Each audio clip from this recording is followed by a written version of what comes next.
All right. Welcome, everyone. Thank you for joining us on the Art of Creation show. My name is Rebecca Boswell. I will be your host. And in this show, we look at how choice creates. That choice creates and different possibilities for creating a life and a living that can actually work for you. How's it get any better than that?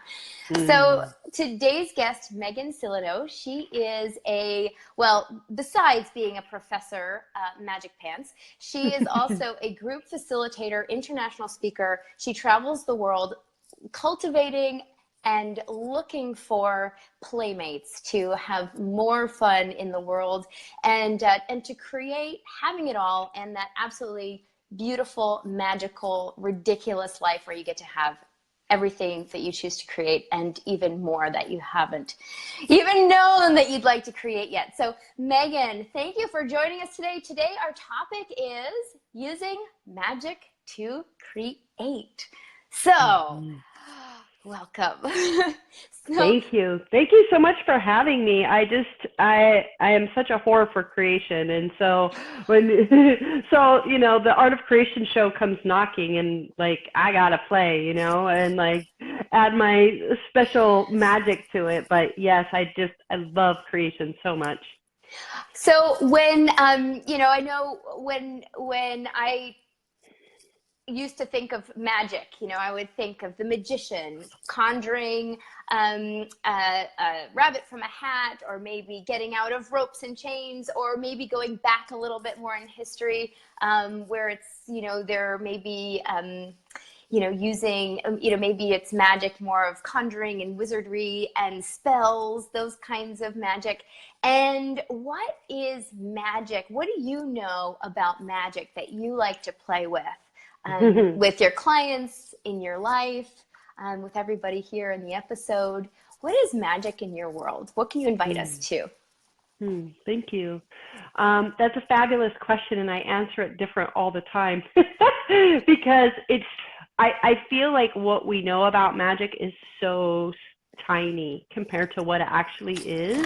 And so for me, hello, where'd you go? You just wanted to see my pretty shirt. That's magic. Yeah.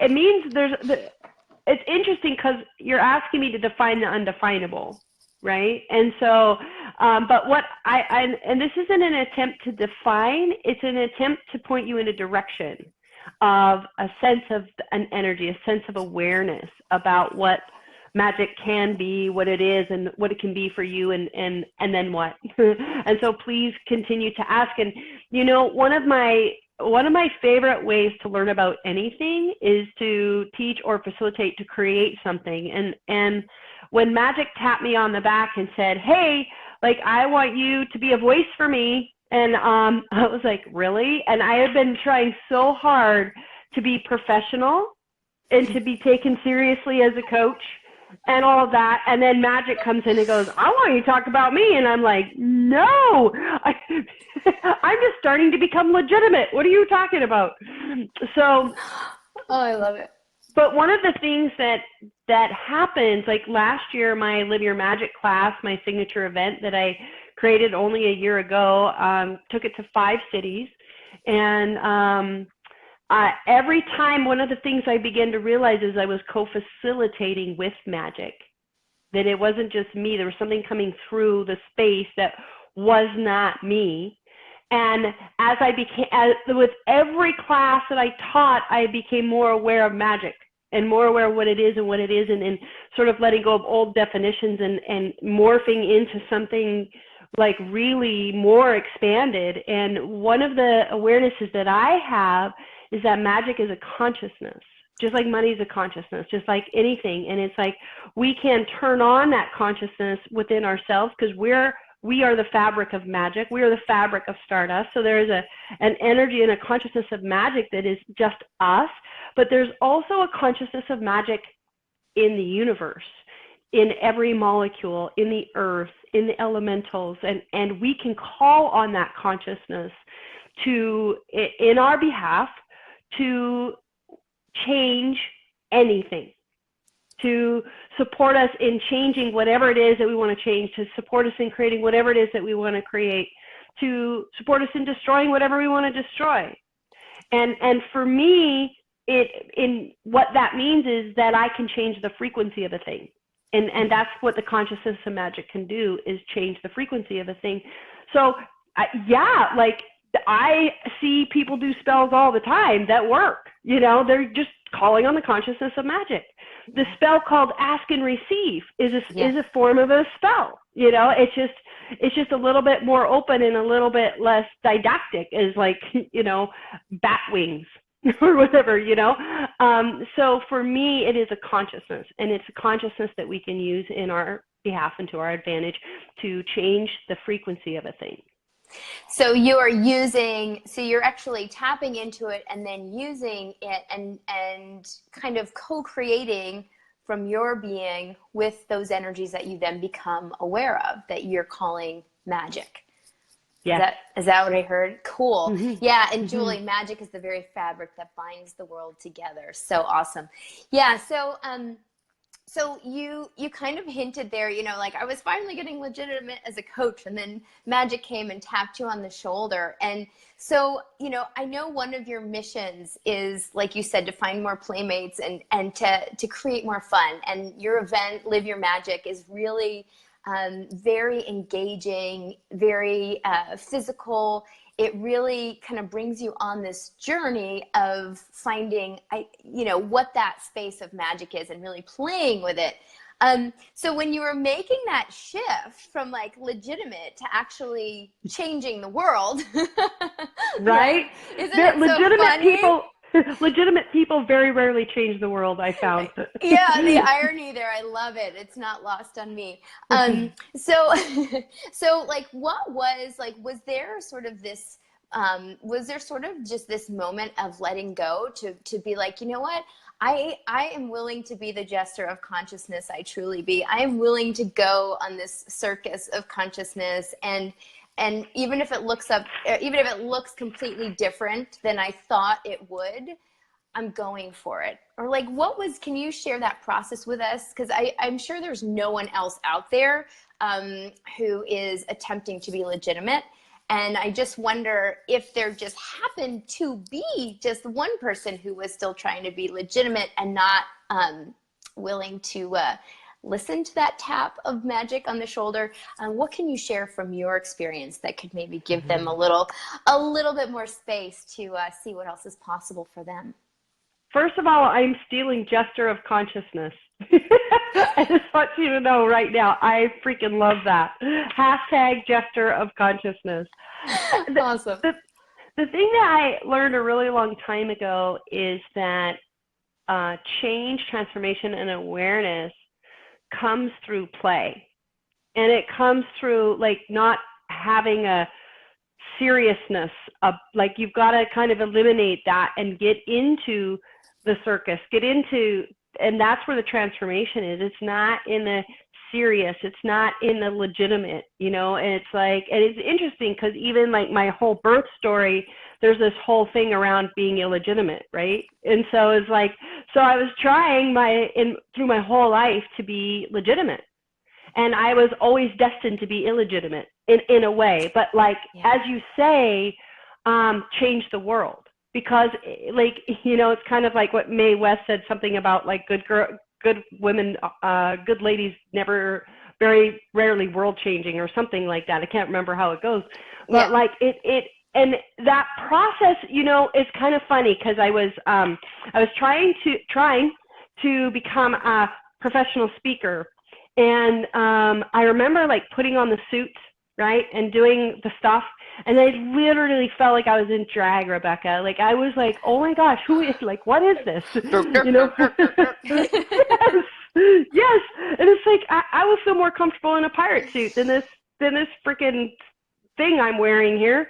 Yeah. And, you know, what I realized is that I looked around and I saw all the people like me that were vying for the same roles and things like that. And it was this kind of pool of mediocrity, if you will.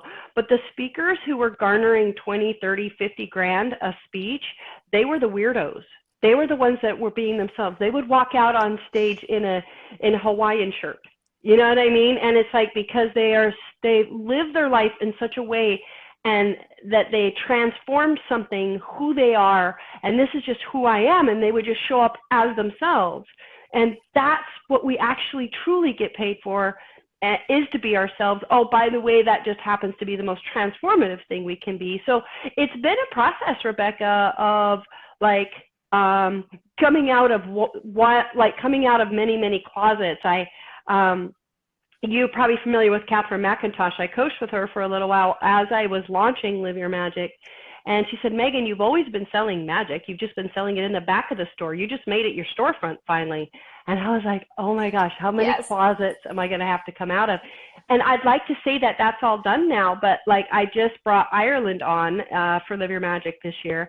And I'm like as scared as I am excited, because it's like I know that that's the magic that's in that land speaks to me in my body in such a way that it's like, if I'm going to really have to receive magic on a whole other level to go there. And it scares me because I'm already freaking weird.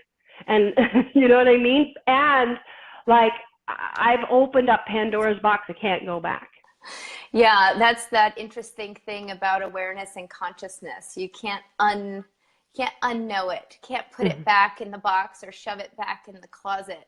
So yeah, I wonder what the leprechauns and all the fairy creatures, and even just, I mean, seriously, the magic of the earth there, of the cliffs, of the green, like the vibrational. I'll never forget the first time being in Ireland, and just the color of the green. I could literally just see it vibrating, and even just being there and perceiving what the earth is creating there. So, so you know, I'm sure that you're not even perceiving anyone's trepidation around embracing the magic. And but if you were, you know, what are some of the things, you know, when people start coming to you and they're sort of, you know, like I have this image of, you know, of someone teaching a class, and then you have, you know, a few people kind of hanging out the door, kind of looking at their feet and just sort of pretending that they're not peeking in and wanting to come through the door, but not really sure they want to commit. You know, what do you say to people who are living their lives that way and who are drawn to what it is that you're creating, and yet still not sure that they're willing to make the leap, and many of the leaps that you've been making? I really am appreciating that question so much. I just had about 5 downloads while you were talking about different things, and like one of them is in particular to creation. It's not going to answer your question, but I'll get there.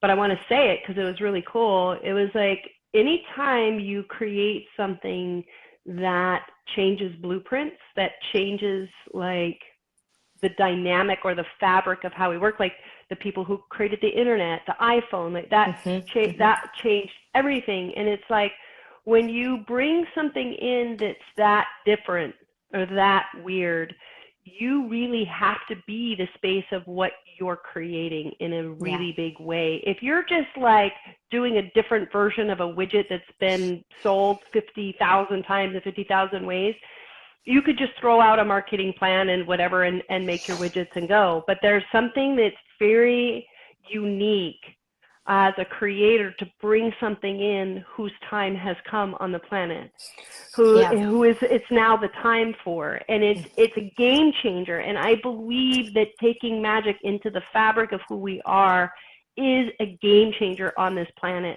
It's like, we're not going to solve the problems of this planet in a linear causal way. We've tried 15 ways to Tuesday.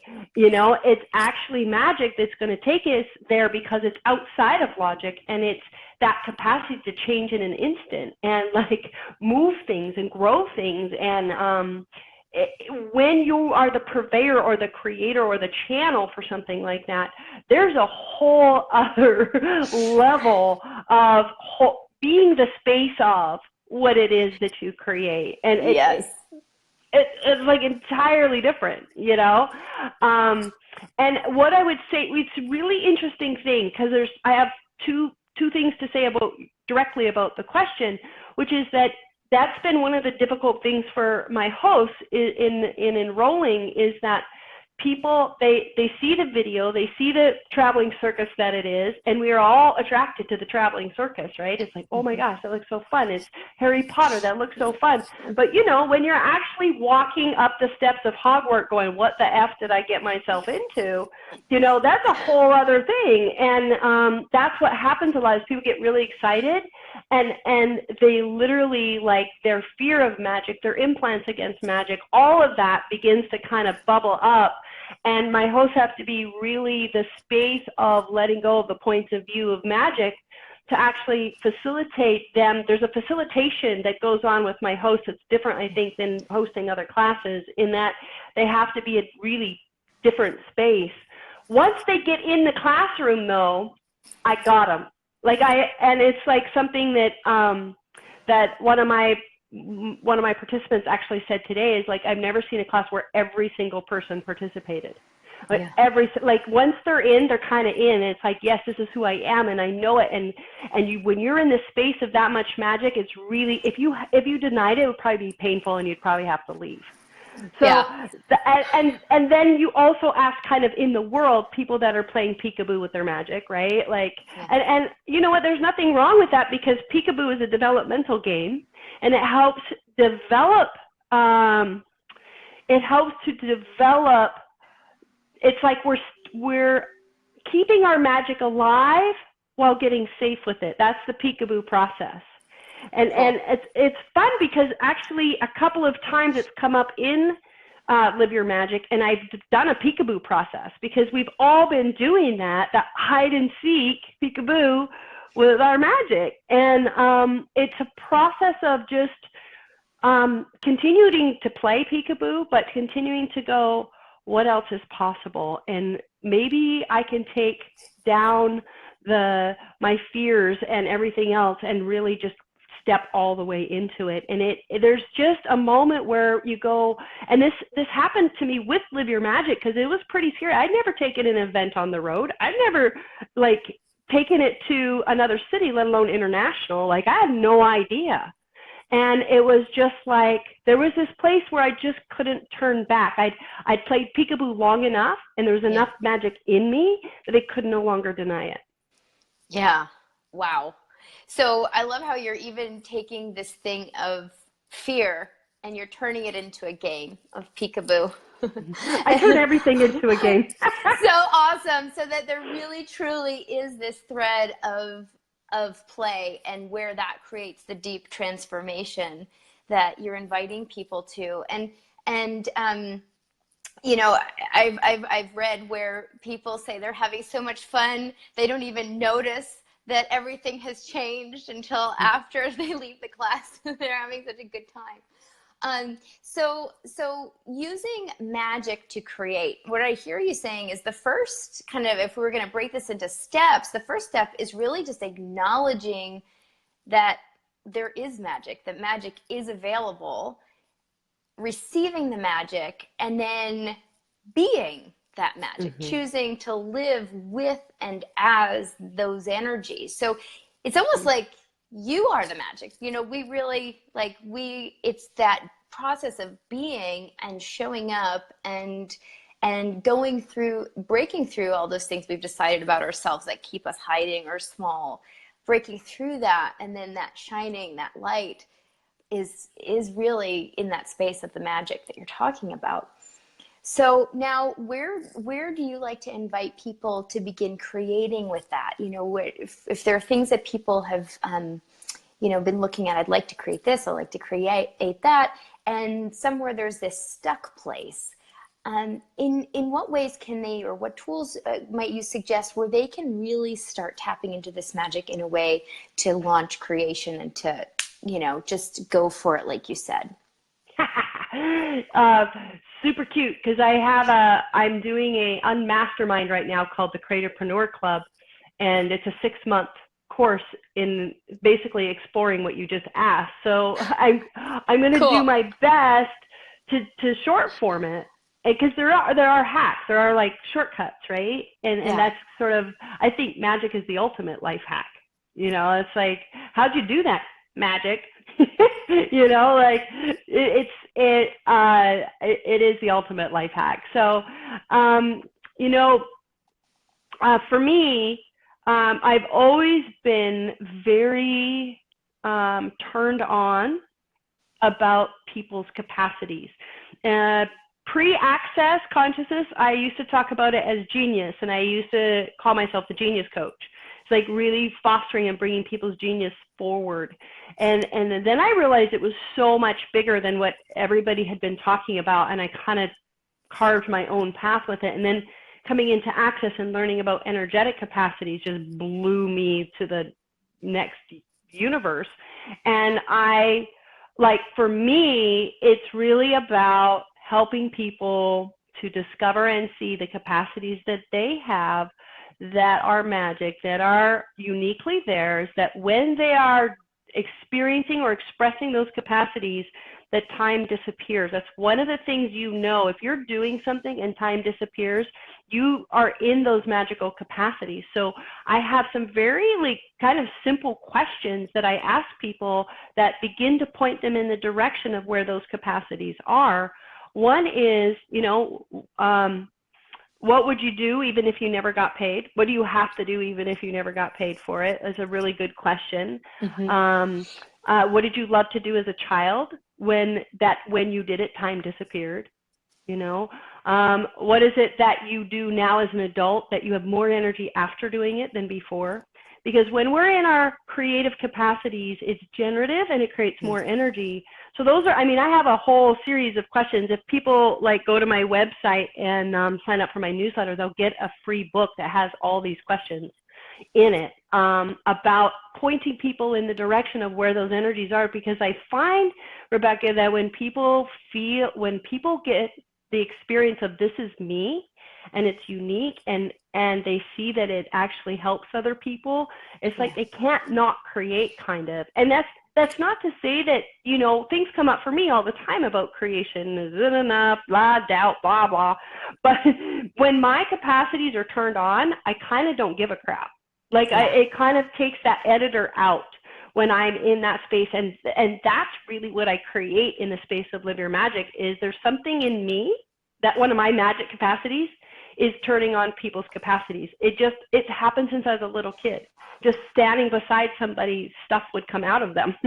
and that's what happens in my spaces. And so that's what I would say to people, even now, if you can tap into our energy here that we're being, see what actually is buzzing inside of you, what is turning on and up inside of you, what awarenesses are coming to the surface as we're having this conversation. Because if you turn that up, you can't not create. Cool. That's so cool. Now, if there's anyone watching that has not played with energy yet, what are some of the ways they can start to perceive that? Well, I think it's super fun. The most easy thing that I used to do in my community classes to talk about energy was just to take your hands and do that. Right? Really hard, really hard. And then and then just bring them just a little bit apart and just feel sort of that warm, buzzy, kinetic energy. Yeah. Okay. So now that you have a sense of that, pull your hands apart a little bit. And then a little bit. And if you just stay with it, you will find that you can continue to feel the energy, almost like right now, for those who do perceive energy. And even if you don't think you do, you might perceive the ball in my hand. And I actually just put a little bit of yellow in it. So I don't know, somebody might have felt or seen that, a little bit of blue. And I can kind of continue to go out and still perceive the energy. And that's just a way to help people sense that energy is like a tangible thing. This is science. This is not wooey hoo-hoo, you know? And I think the best magic actually meets science. Yeah. As a collaborator, they come together, you know? And Yeah. Yeah. I have a little Rebecca-ism that I've been saying for a while. And it's just, magic is just science that hasn't been discovered yet. And so that's my interesting point of view on I all love that. that. Yeah, cool. Well, take it. I love it.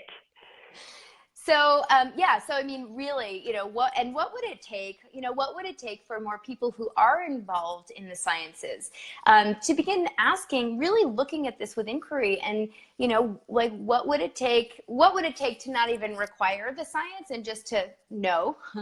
And for those that are still really committed to science, I wonder what tools, what mechanisms, what is possible that could be created to to kind of bring more people on board who then can see, like, oh yeah, obviously, I mean, cell phones, right? That's magic, right? That doesn't make any sense. I have this little thing here and then I'm speaking with someone in China. I mean, how is that possible? Well, it's not possible until it was, made tangible enough where enough people could look at it and be like, well, okay, I agree, this is actually occurring. So, okay, this is no longer weird anymore, but it is still kind of weird. We just have a way of making it rational and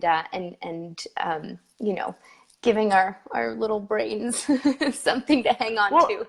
If we took our cell phone back into the 1700s, there would be a witch hunt for us. Yeah, exactly. Because it would be seen as magic. It would be seen as a dark thing. Yes. Because it wasn't explainable. It's not rational, and the people who developed the cell phones, they could explain it till the cows come home. Yeah. Good job, but it still doesn't totally explain it. Right. I still don't quite know how the 20,000-ton airplane gets up, into the air. That is a type of magic. I absolutely agree with you with that. And it's like, say that again. Magic is science that hasn't. Yeah, magic is just science that hasn't been invented yet. Yes, it's so true. I mean, think about all the gadgets we have that were invented because of Star Trek back in like the 60s and 70s. Yeah. Like somebody came out as, ooh, this is future and this is, it's fantasy, but people actually created so many of those things. They're real now, and it's like, if you look at quantum physics, if you're a scientist, open a quantum physics book, like that's magic as hell, but it explains it molecularly. So and there's nothing wrong with, I think, having a scientific mind is beautiful. Like my father was clergy, and he was had a master's degree in physics and math, and he brought those together. So I've always he never saw a discrepancy between the two. And so that's kind of blended in me in a particular way. And I honor the scientific process and the magic that it brings.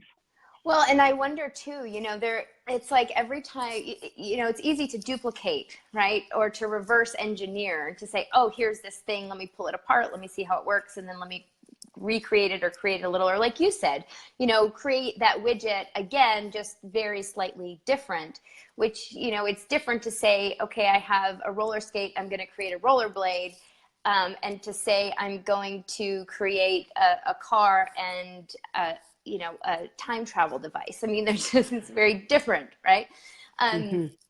So yeah. Oh, I just got distracted by Sharami. Her cat is loving that blue and yellow energy ball. So thank you. She said she crawled into it. Yes, that's awesome.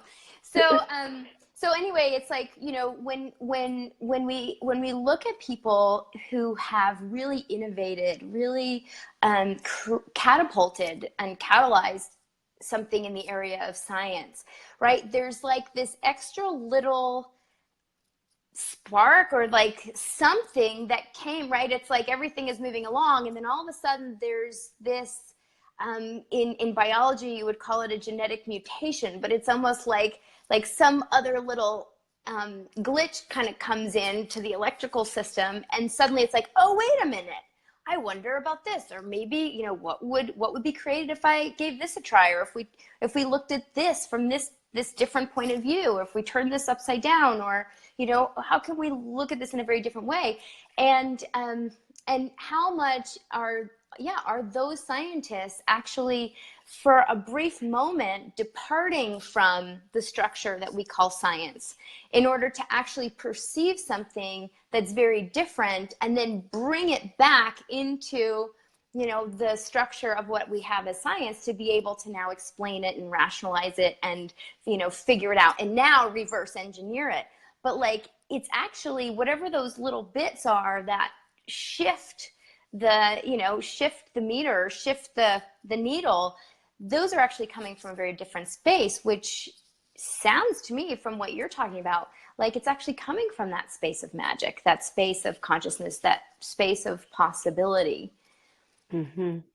Yeah. In some ways, magic is that which is uncreated, waiting for creation. Like, not waiting, but like, it's sort of the unmanifest waiting to be manifest. Yeah, it's like all the raw materials of possibility, just asking, okay, now what would you like to use, and how would you like to create it? What would you like to put together, like an infinite paint palette, just asking, okay, what's the portrait that you'd like to bring forward? Now, we did have a question. About vibration energy and about quantum touch.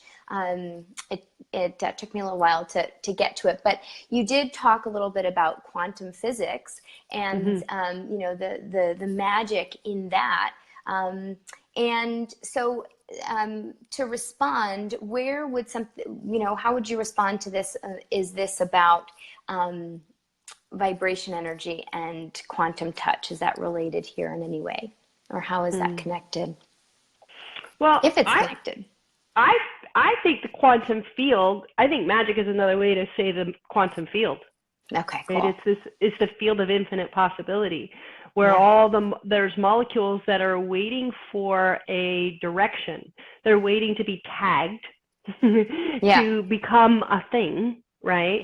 And so, and to me, like, touch is so powerful because it doesn't have any point of view. Yeah. I remember a class that Dane does. He has Dane here, one of the co-founders of Access Consciousness, does some energy work he calls ESB, ESC, SOP, and there's some of us are learning in his maestro class more about that. And I remember there was this woman on the table one time that he was working on, and he asked the maestros to come and put their hands, but he asked them not to put their hands on her if they had any point of view about helping her change, shifting this to that. Like, and I really got it. Like, number one, mostly our touch, if we keep our head out of it, has no point of view, and therefore just works with the quantum field. It just is an amplifier of the quantum field, because it's like there's energy. That energy ball I did earlier, right, is a magnification of energy. I'm taking the quantum field and I'm saying, hey, like, I'm directing it through my body, through my hands, and onto another body or into somebody's field, if you will, to create molecular shifts. So if you think about any pattern that any of us have, be it illness, be it a lack pattern or whatever, if you can think back to science of the molecular structure of the little balls and sticks. Do you remember the balls and sticks that are the molecules, right? Like, the molecules are ordered in a particular way, and I say ordered on purpose. The molecules are ordered in a particular way. And what happens with quantum touch or any kind of energy work, Reiki, whatever it is that we're doing, I have an energy process that I do in Live Your Magic called molecular infusion. And what I do with that is I basically bring the molecules into that molecular pattern and I bust it up. Cool. And so what happens then is that the molecules are more like free radicals. And now I can choose something different because I have these different possibilities that didn't exist inside of this structure. Okay. I don't know if that was too esoteric, yeah, but I mean, yeah. it's great, and you know, it will contribute to whomever is ready to receive it, and whenever that is, right? No point of view. So it's really inviting all those places where we do get sort of solid in our conclusions and our points of view, and sort of create those boxes that we're living from. This is a way to shift that dynamically within the energetic body, within the physical body, and create more space for your brain to come along too. Is the brain, would you say, the last piece to come on board on this journey? Well, I think it can be, but I feel like that my childhood was particularly suited to, I can sort of, when I can start to see the connections to what's happening in the magic, my brain actually really can support it. And I think as a facilitator, sometimes I can speak to energies that other people can't speak to, because I can see the sort of rational in the irrational, if you will, Yeah. you know? Yeah. But for most people, I would say that, yeah, the head is the last thing to come along. Like I learned a long time ago. I mean, I've been coaching and doing transformational work for 22 years. And I learned a long time ago that the people that were the least intellectual changed the fastest. Yeah. Yeah. And that says something. Like the more intellectual we are, the more we're holding on to that order and that structure. And in that case, yes, that is the last to come along. But there's a lot of people who don't lead with that, who actually just jump in and are in that magic. Yeah, and I get too, there is also, there is, I was talking about the brain, and yet I also get that there is this space of the brain as an energetic conduit that can actually really contribute, and what I hear you saying is where you tap into that, and that's sort of a different space than a lot of the thinking chatter that kind of clutters, maybe to where we are limiting what we can perceive and know through the greater capacities of our whole brain. And I'm getting distracted again. I like free molecules and I can't deny. All right, we got a little shout out to Sir Mix-a-Lot. Thank you very much. Jeremy, I love you. Sir Mix-a-Lot to shake up the molecules here. So one of the things that I've heard you talk about, talking about mixing up the molecules, is where people can actually find the magic in the mess, right? All this mess that people create. We're talking about, thinking, right? How much mess can we create and think ourselves into? And then you're saying that we can actually dig into that mess, and that could actually be a source for and a part of the magic we've been asking for. Can you tell us more about that? Well, I think it's worse than that. I think sometimes we create the mess to get to the magic, because the mess oftentimes takes us out of the rational, because we can't, I don't understand why this is happening. This makes no sense. Like, you start saying things like that, you're like potentially at a gateway to magic. Cool. And so I feel like sometimes, maybe unconsciously, we create or facilitate certain messes to kind of clear away clutter, so that we can actually see something different that we weren't seeing before. It's like I used to say, like, back in the day when I was doing more stress release and trauma-based work, like, people didn't come to see me because life was good. People came to see me because they were in a crisis. And through the crisis, they came into an awakening.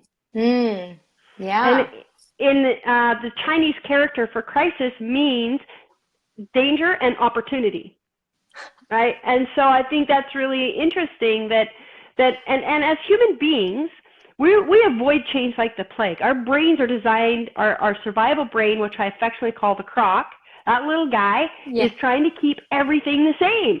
because it knows that it can help us live that way. It knows that we won't die if we can keep everything the same.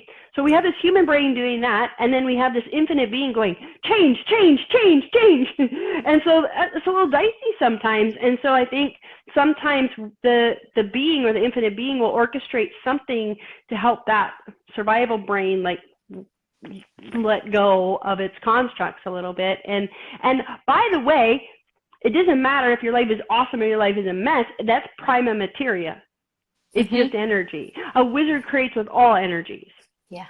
And so that's just raw material that you can create with. I mean, think about how many comic routines came from their messes, right? And it's freaking hysterical.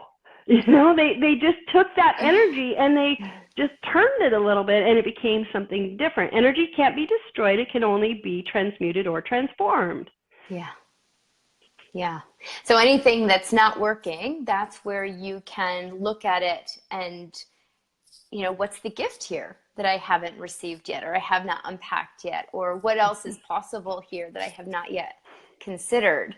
And, but now, does that mean that we have to create a mess in order to get to the magic? No. I wanted to add one thing to what you said, which is one of my questions is, for what good reason have I carefully orchestrated this? Cool. For what good reason have I carefully orchestrated this? And no, it's you can't wiggle out of that one. Right? You know, when you start being willing to create from whatever is happening in this moment, and that's a lot of what I'm doing in my Creatorpreneur Club, is I'm helping them create from everything and anything and every moment, and create from their doubt and create from their happiness. And, you know, a lot of suffering artists only know how to create from pain. They won't use happiness to create. They'll go late. They'll, like, you know, take a nap when they're happy, you know, and it's like being willing to create from all things. And that way you don't require a mess. Like, it might happen from time to time because a lot of times we're not aware of the things, the structures we're holding on to that need to be busted up.